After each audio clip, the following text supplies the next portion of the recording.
사람이 그리스도인이 되었으면, 그 얘기는 곧 교회가 되었으면 교회로서, 천국 백성으로서 왕이신 주님을 경배해야 합니다. 예배하는 겁니다. 예배에는 두 가지가 있어요. 하나는 공중예배. 공중예배라고 하는 것은 그 근처를 사는 사람들이 함께 모여서 하는 예배. 그러니까 그거는 2명 이상이면 교회예요. 2명이 모일 수도 있고 12명이 모일 수도 있고 120명이 모일 수도 있고 1200명이 모일 수도 있어요. 함께 모여서 예배하는 것을 공중예배라고 그럽니다. 또 개인적으로 삶 속에서 예배를 하지요. 그리스도인답게 사는 겁니다. 그게 예배예요. 두 가지가 있어요. 공중예배와 삶의 예배. 그래서 사람이 크리스찬이 되면 집회에 모여서 함께 이웃들과 예배하는 예배도 하지요. 동시에 개인적으로는 삶 속에서 그리스도인다운 삶을 삶으로 생활 속에서 하나님께 영광을 돌리는 겁니다. 자, 그런데 우리가 보통 소위 말해서 대예배라고 그러잖아요. 주일 아침에 오후에 사정에 따라서 할 수도 있어요. 그렇지만은 주일날 모이거든요. 주일날은 영어로는 로즈데이라고 되어 있는데 썬데이를 가리키거든요. 썬데이에 그 근처에 사는 크리스찬들이 어떤 지정된 장소로 모입니다. 그래서 예배를 하여. 왜 일요일에 모이느냐, 무슨 의미가 있느냐, 월요일날 모이면 안 되느냐, 토요일날 모이면 안 되느냐, 주일날, 썬데이에, 일요일날 공중예배하러 모이는 데는 이유가 있고 의미가 있습니다. 그래서 그것을 우리가 한번 알아보려고 그래요. 우리가 썬데이에 모여서 예배하는 이유가 무엇이냐. 첫 번째로 썬데이는 그리스도께서 부활하신 날입니다. 그러니까 마태복음 28장 1절로 10절, 마태복음 28장 1절로 10절에 보면 그 장면이 예수님께서 부활하신 장면이 나오거든요. 막달라 마리아와 다른 마리아가 안식 후 첫날 동틀 무렵에 미명이니까 동틀려고 그럴 때 예수님의 무덤을 보려고 갔습니다. 그런데 이미 예수님께서 부활하셨어. 그래서 천사들이 나타나서 여자들에게 살아나신 분을 왜 죽은 자 가운데 찾느냐. 그런 스토리가 쭉 나오잖아요. 마태복음 28장 1절로 10절을 여러분들이 읽어보시면 알아요. 그 다음에 마가복음 16장 1절로 8절에도 예수님께서 부활하신 장면이 나오고요. 자, 누가복음 24장 1절로 12절에도 나옵니다. 보시면은 쭉 나와요. 그 다음에 요한복음 20장 1절 이하에도 쭉 보시면 나와요. 1절로 18절 정도까지 보시면 쭉 나오고, 마태, 마가, 누가, 요한복음 4복음서에 다 예수님의 부활 장면이 기록되어 있어요. 약간씩 다른 측면에서 기록을 했기 때문에 이걸 종합해서 보면 전체 그림을 볼 수가 있는데, 자, 그리스도께서 부활하셨다고 하는 것은 보세요. 금요일날 십자가에 못 박혀서 죽으셨다고. 그런데 이날은 예비일이니까 해질 때까지 시체를 둘 수가 없어. 그러니까 얼른 장례를 치러야 돼. 그러니까 금요일날 돌아가셔서 장례를 치렀습니다. 그 다음에 금요일 해질 때부터 토요일 해질 때까지예요. 해질 때부터 항상 따집니다. 해질 때부터 토요일 해질 때까지가 안식일이에요. 그러니까 금요일 저녁부터 토요일 저녁까지가 안식일이고, 해가 지고 나면, 토요일 해가 지고 나면 안식일이 끝나요. 안식 후 첫날은 토요일 해진 후부터. 그런데 동틀 무렵이에요. 동틀 무렵이니까 일요일 새벽이죠. 그러니까 예수님께서 무덤 속에 금요일 저녁, 토요일 저녁, 일요일 새벽 2박 3일 동안 계신 거예요. 그러니까 안식 후 첫날인데, 안식 후 첫날은 토요일 해지고 나면 첫날인데 동틀 무렵이니까 일요일 새벽이다. 그러니까 일요일 새벽이라고 하는데 우리가 중점을 줘야 되는 겁니다. 부활하셨다라고 고린도전서 15장 17절에 나와 있거든요. 고린도전서 15장 17절에 보면 부활에 대해서 설명을 했어요. 그리스도께서 다시 사신 것이 없으면 너희의 믿음도 헛되고 너희가 여전히 죄 가운데 있을 것이요, 이런 표현을 했어요. 그러니까 예수 그리스도께서 부활하시지 못했으면 속죄함이 없는 거예요. 사람은 누구나 죽습니다. 예수님이 우리를 위해서 돌아가셨다. 그러면 아무나 죽으면 되느냐? 그건 아니지요. 왜? 부활이라는 사건에 초점을 두는 거예요. 부활. 부활이라고 하는 것은 죽었다가 살아난 거예요. 기절했다 깨어난 게 아니에요. 완전히 죽어서 장사 지냈다가 다시 살아나신 거예요. 그래서 사도 바울이 예수님께서는 부활의 첫 열매가 됐다, 이렇게 표현했어요. 첫 열매. 열매는 처음 열매가 맺히고 그 다음에 계속해서 열매가 맺히는 거예요. 처음으로 부활하신 분, 죽은 자 가운데서 부활하신 분이 예수 그리스도다. 왜 예수 그리스도가 부활하셨느냐? 우리를 의롭다 하시기 위해서, 구세주가 되시기 위해서 부활하신 거예요. 예수님께서 우리의 죄사함을 위하여 십자가에 못 박혀 죽으시고 장사되시고 부활하셨다고 하는 거예요. 사도행전 4장 11절 한번 보세요. 사도행전 4장 11절에 보면 이렇게 표현했어요. 건축자들의 버린 돌로서 진모퉁이의 머릿돌이 되었느니라. 다른 이로서는 구원을 얻을 수 없나니 천하 인간의 구원을 얻을 만한 다른 이름을 우리에게 주신 일이 없음이니라 하였더라.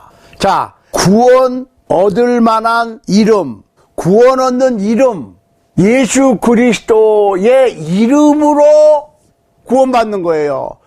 그러니까 예수 믿는 사람이 저래? 보통 이제 그런 식으로 표현을 하거든요.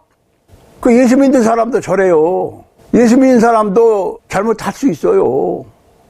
그런데 문제는 크리스찬과 비크리스찬의 다른 점이, 크리스찬은 뭐 죄도 안 짓고 항상 사회에서 모범이 되고 얼마나 바람직합니까? 그걸 추구하는 거예요. 그렇지만 아주 착하고 선하고 그런 사람만 예수를 믿을 수 있고 교인이 될 수가 있고, 죄인은 예수를 못 믿고 교인이 못 되고, 그런 얘기는 이게 지금 잘못된 거예요. 의인은 없어요. 한 사람도 없어요.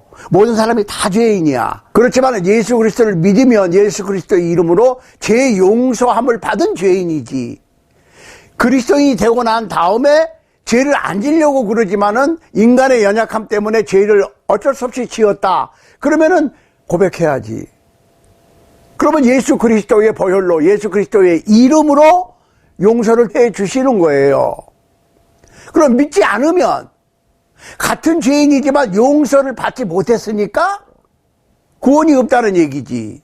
그러니까 용서를 받고 안 받고의 차이고, 예수님의 이름을 믿고 안 믿고의 차이고, 그 다음에 죄를 안 지려고 노력하지만 육신의 연약함 때문에 어쩌다 부지 중에 짓는 경우하고, 죄가 죄인 줄도 모르고 짓는 거하고 얘기가 다른 거예요. 그러니까 죄 용서함을 받는 죄인, 죄 용서함을 받지 못한 죄인, 이렇게 되는 거예요. 다 죄인이야. 그러니까 감사하다는 얘기고, 내가 죄를 안 지려고 그러는데 어떻게 하다 보니까 또 죄를 지었어. 아이고. 그 다음에는 이제 고백이죠. 고백. 죄를 실토하는 거야. 예, 제가 이런 죄를 또 지었습니다. 그러시면은 예수님의 보혈로, 예수님의 이름으로 죄가 사해지는 거예요. 그러니까 죄를 안 짓는 게 아니라 죄를 뉘우치고 고백해서 용서를 받는 거예요. 그게 믿는 자와 믿지 않는 자의 다른 점입니다. 사도행전 4장 11절에서 예수 그리스도의 이름으로 구원을 받아. 그런데 여기서 표현을 건축자들의 버린 돌로 예수님을 표현했어. 유대의 종교 지도자들이 예수님을 버렸다, 죽였다. 그런데 부활시키셔서, 그렇죠? 부활이라고 하는 단계가 있어요. 구원의 머릿돌이 됐다. 그러니까 버린 돌이 요긴한 돌이 된 거야. 구원의 머릿돌이 됐다. 그 얘기는 구원의 터전이 됐다. 그 얘기입니다. 자, 그런데 이게 그냥 우연의 일치가 아니고 시편 118편 22절 한번 보세요. 시편 118편 22절. 시편 118편 22절 이하에 한번 보세요. 이렇게 돼 있어요. 건축자의 버린 돌이 진모퉁이의 머릿돌이 되었나니 이는 여호와의 행하신 것이요 우리 눈에 기이한 바로다. 아니, 예수님을 십자가에 못 박혀 죽였는데 여호와 하나님께서 행하셨어. 아주 기이해, 신기해. 인간의 머리로는 이게 unbelievable, 믿을 수가 없어. 그런데 실제로 하나님께서 예수님을 죽은 자 가운데서 살리셨어. 그 얘기를 하는 거예요 지금. 근데 이게 시편에서 이미 수세기 전에 예언이 돼 있고, 그 예언을 수세기 후에 사도행전의 저자 누가가 기록했습니다. 이거는 그냥 우연히 이렇게 된 게 아니고 하나님께서 정하신 거야. 뭐를? 예수님의 죽음과 장사와 부활이 예정되어 있던 거고, 그 예수님의 죽으심과 장사와 부활을 통해서 구원을 받을 수 있는 기초가 되었는데, 근거가 되었는데, 이거는 하나님께서 하신 일이야. 그런데 그 다음에 24절 한번 보세요. 시편 118편 24절에 보면 여기 보세요. 이날은 여호와의 정하신 것이라. 이날에 우리가 즐거워하고 기뻐하리로다. 이날이 어떤 날입니까? 예수님께서 부활하신 날, 구원의 머릿돌이 되신 날, 안식구 첫날, 동틀 무렵 이후니까 그게 썬데이라고요. 그러니까 우리가 일요일 날 예배하러 모이는 것은 안식일을 지키는 차원이 아니고, 안식일은 금요일 하실 때부터 토요일 하실 때까지예요. 그러니까 안식일이 끝나고 첫날, 일요일, 그날에 우리가 기뻐하고 즐거워하리로다 그랬거든요.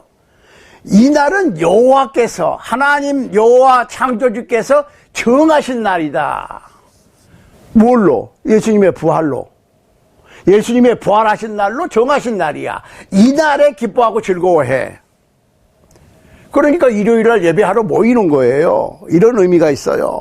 그런데 일요일은 또 교회가 세워진 날이에요. 사도행전 2장 1절로 2절에 보면은 오순절 날에 이런 표현이 있어요. 오순절. 자, 그런데 여기에 대한 내용이 레위기 23장 15절에 나옵니다. 레위기 23장 15절. 자, 오순절이라고 하는 것은 6월절부터, 6월절도 토요일이에요. 6월절부터 7일주일이 지난 다음에 7 안식일이 지난 다음이니까 49일이 이날도 안식일이죠. 토요일. 그런데 50번째 되는 날이니까 안식일 다음 날이니까 이것도 일요일이야. 그러니까 오순절이 이름에 저희가 다 같이 한 곳에 모였더니 하면서 하늘로부터 급하고 강한 바람 소리가 있어서 온 집에 가득하고 하는 그 얘기가 사도행전 2장 1절 이하에 쭉 나오거든요. 그래가지고 그날 처음으로 베드로와 11사도가 복음을 선포하고 3,000명이 세례받고 순종하고 천국 백성이 되고, 그게 교회가 이루어진 것이고 거기서부터 하나님의 나라가 시작이 된 것이고, 이런 얘기가 쭉 나오는데, 그것도 이미 정해진 날인데 그 날이 일요일이다. 또한 사도행전 2장 37절로 41절에 보면 이날에 복음 선포, 구원의 메시지가 처음으로 선포된 날이다. 그게 안식 후 첫날이에요. 이게 일요일이라고. 그래서 일요일날 모이는 거야. 그렇죠? 그러니까 구약의 안식일이 뭐 토요일에서 일요일로 바뀌었다. 그건 성서적 근거가 없는 추측이고, 성서의 근거에 둘 것 같으면 구약의 유태교는 안식일을 지켰어. 안식일은 금요일 하실 때부터 토요일 하실 때까지.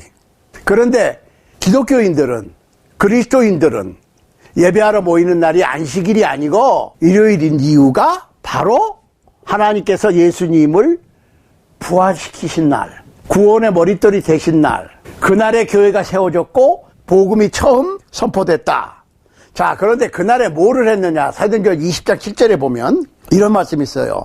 안식 후 첫날에, 이게 자주 나옵니다. 안식 후 첫날. 그럼 일요일을 얘기하는 거예요. 우리가 떡을 떼려 하여 모였더니 바울이 이튿날 떠나고자 하여 저희에게 강론할세 말을 밤중까지 계속하매.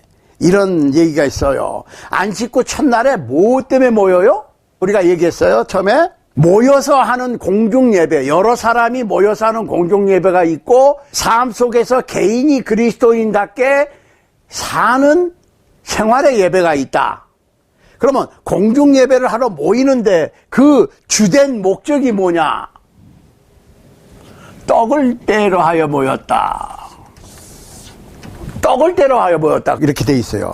떡을 뗀단 말이 무슨 말인가를 이제 앞으로 차차 나오지만은 만찬을 행하는 거예요. 소위 말해서 성만찬을 행하는 거예요. 그러니까 성만찬은 매주 해야 돼요. 어떤 분들은 그런 교회가 있습니까? 그런데 예, 많습니다. 보세요. 사도행전 2장 42절 한번 보세요. 저희가 사도의 가르침을 받아 서로 교제하며 떡을 떼며 기도하기를 전혀 힘쓰니라. 오순절날 예수님 부활하셔서 40일을 계시다가 승천하신 주 열흘 만에 성령께서 오시고 그날이 6월절로부터 50번째 되는 날이고 그날이 일요일. 그날 성령이 강림했고 그날 교회가 세워졌고 그날 구원의 메시지가 처음 선포됐고 3,000명이 세례받고 처음 예루살렘의 교회가 이루어지고 그 교회는 하나님의 나라고. 자, 그런데 그때부터 1세기 크리스찬들은 안식 후 첫날을 뭐 때문에 모여요? 떡을 떼기 위해서 모였어요. 자, 어떤 분은 그래요. 아니 만찬은 디너를 만찬이라고 그래. 디너를 만찬이라고 그러니까 이 사람들은 떡을 먹고 떡이 주식이고 그 빵이 주식이고 빵하고 그냥 포도주를 마시면은 그 사람들 그냥 모여서 밥 먹은 거니까 우리는 밥 해놓고 반찬 몇 개 놓고 국 끓여서 같이 식사하면 만찬 아니냐 이렇게 얘기하시는 분이 있는데 천만의 말씀 잘 보시라고. 사도행전 2장 42절에 보면 저희가 사도의 가르침을 받아 서로 교제하며 떡을 떼며 기도하기를 전혀 힘쓰니라. 이 떡을 뗀다는 표현이 있죠. 근데 46절 한번 보세요. 날마다 마음을 같이하여 성전에 모이기를 힘쓰고 집에서 떡을 떼며 기쁨과 순전한 마음으로 음식을 먹고 이렇게 얘기함으로써 떡을 떼는 것과 음식을 먹는 것을 구분하고 있어요. 잘 보시라고. 떡을 떼는 것과 음식을 먹는 것을 구분했습니다. 분명히. 자, 그런데 고린도전서 11장 18절로 29절에 보면 이 주의 만찬이 무엇인가가 나와요. 자, 한번 제가 읽겠습니다. 첫째는 너희가 교회에 모일 때에 너희 중에 분쟁이 있다 함을 듣고 대강 믿노니 너희 중에 편당이 있어야 너희 중에 옳다 인정함을 받은 자들이 나타나게 되리라. 그런즉 너희가 함께 모여서 주의 만찬을 먹을 수 없으니 이는 먹을 때에 각각 자기의 만찬을 먼저 갖다 먹으므로 어떤 이는 시장하고 어떤 이는 취함이라. 잘 보세요. 고린도 교회는 만찬을 각자 가져왔어. 각자. 부자들은 떡을 크게 구워가지고 왔고 이거는 무교병입니다. 밀가루를 물로 반죽해서 구운 거예요. 그 다음에 부자들은 포도주도 아주 그냥 큰 병에다가 항아리 같이 생각돼요. 항아리. 여러분들 그 옛날에 술 담는 큰 그릇 있잖아요. 도자기. 그런데 갔다가 이거는 주님의 살이요 하고 이거는 주님의 피요 벌컥벌컥 하고 어떤 사람들은 그 예배하러 모여서 먼저 갔다가 막 먹고 그런 그 일들을 했어요. 잘못 알고. 잘 보시라고. 이는 먹을 때에 각각 자기의 만찬을 먼저 갖다 먹음으로 어떤 이는 시장하고 어떤 이는 취함이라. 그래 먼저 와서 부자들은 많이 먹고 많이 마셔서 취하고, 그러니까 그걸 지적하는 거예요 지금 사도 바울이. 너희가 먹고 마실 집이 없느냐, 너희가 하나님의 교회를 없인 이이고 빈궁한 자들을 부끄럽게 하느냐, 내가 너희에게 무슨 말을 하랴, 너희를 칭찬하랴, 이것으로 칭찬하지 않노라. 내가 너희에게 전한 것은 주께 받은 것이니 곧 주 예수께서 잡히시던 밤에 떡을 가지사 축사하시고 떼어 가라사대 때 이것은 너희를 위하는 내 몸이니 이것을 행하여 나를 기념하라 하시고, 식후에 또한 이와 같이 잔을 가지시고 가라사대 내 잔은 내 피로 세운 새 언약이니 이것을 행하여 마실 때마다 나를 기념하라 하셨으니 너희가 이 떡을 먹으며 이 잔을 마실 때마다 주의 죽으심을 오실 때까지 전하는 것이니라. 자, 여기서 떡을 뗀다라고 하는 신약 성경의 표현은 최후의 만찬 6월절 잡수실 때에 떡을 나눠주시고 이것은 너희를 위하는 내 몸이다. 그러니까 결론적으로 6월절의 행사에서 누룩 없는 떡을 먹고 음료수로 포도주를 마시는 율례가 있었지요. 그런데 예수님께서 6월절 어린 양으로 피를 흘렸어. 그러니까 그 피 색깔과 비슷한 포도나무에서 나온 것으로 예수님의 피 흘리심을 기념하는 거예요. 기념. Remembrance 이렇게 되어 있습니다. 떡은 예수님의 살찌기심, 예수님의 살을 기념하는 거예요. 그거를 나누어 먹으면서 예수님께서 나 같은 죄인을 위해서 살을 찢기셨구나. 또한 그 포도나무에서 난 잔을 마시면서 예수님께서 나 같은 죄인을 위해서 피를 흘리셨구나.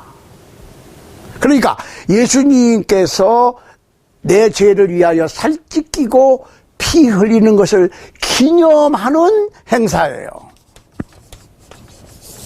주의 만찬이 너희가 이 떡을 먹으며 이 잔을 마실 때마다 주의 죽으심을 오실 때까지 전하는 것이니라. 여기서 전한다고 그러니까 그냥 승계한다라고 하는 표현으로, 그렇죠, 승계한다 말도 돼. 그렇지만 여기서 영어로 보면 proclaim입니다. 선포하는 거야. 예수님께서 우리를 위하여, 여기 모여있는 우리가 왜 모였느냐, 예수님께서 우리의 죄사함을 위하여 살을 찢기셨다고 하는 것을 선포하고 선언하고, 잔을 나누면서 예수님께서 우리를 위하여 피를 흘리셨다고 하는 사실을 선언하고 선포하는 거예요. 그러니까 복음 선포라고 그게. 그런데 예수님께서는 어떻게 하셨어? 무교병으로는 이것은 너희를 위하는 내 몸이다 그랬고, 이 잔은 내 피로 세운 새 언약이라고 그랬어요. 이것을 마실 때마다 나를 기념하라 하셨으니 기념하는 거예요. 기억하는 거예요. 언제? Every first day of the week. 그 주의 첫날. 이 일요일이에요. 여러분들 달력 보시라고. 어떤 날이 먼저예요? 일요일은 주말이 아니에요. 일, 월, 화, 수, 목, 금, 토 이렇게 돼 있어요. 일요일은 그 주의 첫날입니다. 그렇죠? 예배를 하고 그 주를 시작하는 거야. 그러면은 신구약을 통틀어서 신구약 66권 성경이 말하고자 하는 게 뭐예요? 복음이고, 복음이 뭐예요? 예수님께서, 아들 하나님 예수님께서 이 세상에 처녀의 몸을 통해서 오셔서 십자가에 못 박혀 살을 찢기고 피 흘려 죽으시고 장사 지내시고 우리를 의롭다 하기 위해서 부활하신 것. 그게 복음이니까 그게 전부예요. 그러니까 어떤 분이 성경을 읽을 줄 몰라, 글씨도 모르고 해도 크리스찬이 될 수 있다고. 예배할 때 뭐 나는 이거 읽을 줄을 몰라요. 지금은 그 글을 못 읽는 분들이 거의 없지요. 그죠? 그게 문제야. 그러다 보니까 고상하고 멋있고 감동을 주는 어떠한 유능한 말솜씨로 사람들의 마음을 움직여서 어떻게 격려하고 독려하고 하려고 그러는데, no! 예수님께서 아주 기가 막히신 예배하는 방법을 만드셨는데, 글을 몰라도 입체적으로, 마음으로, 가슴으로, 입체적으로 예배할 수 있어. 그게 주의 만찬에 참여하는 겁니다. 떡을 들고 이것은 우리를 위하여 찢기신 예수님의 살이요. 잔을 갖고 이것은 죄 사함을 위하여 우리를 위하여 흘리신 예수님의 피요. 아들 하나님 예수 그리스도께서 나를 위하여 우리를 위하여 살을 찢기고 피를 흘리셨다고 하는 사실을 믿고 그것을 기억하고 감사하고 감격하는 것이 예배라고. 그러니까 공중예배 모일 때는 목적이 뭐예요? 1세기 교회에서 떡을 떼기 위해서 breaking bread 이렇게 됐어요. 사도행전 20장 7절에서 뭐라고요? 우리가 breaking bread 하기 위해서 모였어요. 떡을 떼기 위해서 모였더니 이렇게 표현했잖아요. 그러니까 일요일 날 모이는 것은 떡을 떼기 위해서 모인 거야. 그러다 보니까 말씀도 듣고 나누고 기도도 하고 또 찬양도 하고 또 그 다음에 이제 그날 뭐를 했냐면 연보했어요. 연보. 자, 연보는 그 contribution, offering, giving 이렇게 돼 있어요. 고린도전서 16장 1절로 2절 한번 보세요. 성도를 위하는 연보에 대하여는 내가 갈라디아 교회들에게 명한 것 같이 너희도 그렇게 하라. 매주일 첫날에 너희 각 사람이 이익을 얻은 대로 저축하여 두어서 이런 표현을 했어요. 첫날에, 그러니까 일요일 날 그 전주에 이익 얻은 것대로 자기 수입에 따라서 또 자기가 할 수 있는 만큼 자기가 원하는 만큼 하는 거예요. 정해진 거 없다고. 자, 그러니까 안식구 첫날, 즉 일요일 날 예수님께서 부활하셨고 교회가 세워졌고 구원의 메시지가 처음 선포됐고 주의 만찬을 실시했고 연보를 행했습니다. 이게 그냥 한 게 아니고 다 이러한 시편 118편에 예언되어 있는 이 말씀이 사도행전 4장에서 성취된 거예요. 구약의 예언을 신약에서 성취된 거예요. 이거는 여호와 하나님께서 정하신 날이야. 예배하러. 그 예배는 뭐라고요? 주된 목적이 예수님의 살찌기심을 기념하는 떡에 참여하고 예수님께서 피 흘리신 것을 기념하는 포도나무에서 난 것에 참여하는 목적으로 교회가 모인 거예요. 그러니까 어디에서든지 두 사람 이상이 주일날 모여서 떡과 잔을 나누면서 예배하는 거예요. 그러면 말씀을 잘하는 사람을 초청해서 들을 수도 있고 또 거기 모인 사람들끼리 돌아가면서 하나님의 말씀을 읽거나 증거할 수도 있고 이 집에서 모일 수도 있고 다음 집에서 모일 수도 있고 또 큰 장소가 준비가 되면 여러 명이 모일 수도 있고 그런 겁니다. 교회가 모이는 것이 왜 일요일이냐. 그러니까 다른 모임은 옵션이에요. 그렇지만 주일날 꼭 한 번은 모여야 돼. 그 모이는 목적이 뭐라고요? 만찬을 행하기 위해서 떡과 잔을 나눕니다. 그래 그거는 뭐예요? 예수님의 죽으심, 예수님의 살 찢기심과 피 흘리심을 기념하는 거예요. 그거는 아무나 남자 성도가 돌아가면서 이번 주에는 어떤 분이 하고 다음 주에는 어떤 분이 하고 돌아가면서 할 수도 있어요. 그거 꼭 목사님들이나 어떤 직분자들이 그거를 집도해야 된다고 하는 사상은 어떤 생각이라고요?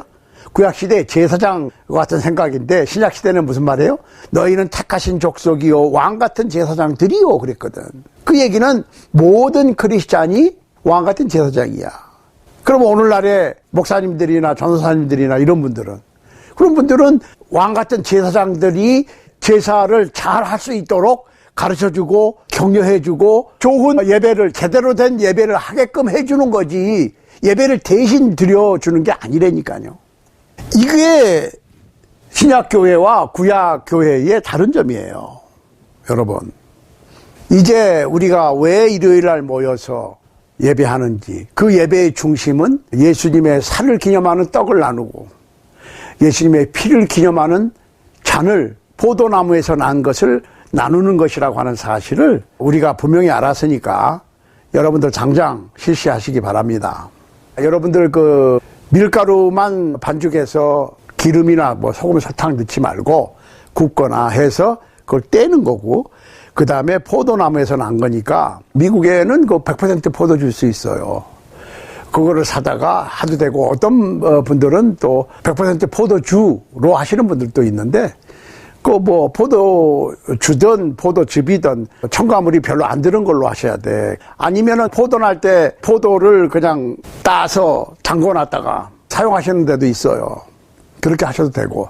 아무튼 포도나무에서 난 것, 그 다음에 물 반죽만 된 무교병, 그러니까 이스트가 들어가지 않는 누룩이 안 들어간 떡으로 준비하면 되고, 그렇게 해서 배부르려고 먹는 게 아니니까 아까 고린도전서에 나왔듯이 기념하는 거니까 그거를 실시하는 것이 필요합니다. 그것이 복음을 선포하는 것이고 그게 예배의 중심이에요. 그거 하기 위해서 모였다고 다른 순서들도 하는 거라고 그랬어요. 그러니까 우리가 왜 썬데이에 모이느냐, 왜 주일날 예배하러 모이느냐, 그냥 하다 보니까 그렇게 됐느냐, 그게 아니고 시편 118편에서 예언한 여호와께서 정하신 이날, 만드신 이날, 예수님께서 부활하신 날, 예수님의 살과 피 흘리심을 기념하는 그런 행사로 누구나 다 예수님의 이름으로 두세 사람 이상이면 모이면 되는 거예요. 그게 예배예요. 그러니까 만찬 없는 예배는 재물 없는 제사, 재물도 없이 제사하는 거와 같은 형국이 되는 겁니다. 부디 신령과 진정에 혼신을 다해서 말씀대로 예배하는, 제사하는, 경배하는 여러분과 제가 될 수 있기를 간절히 소원합니다.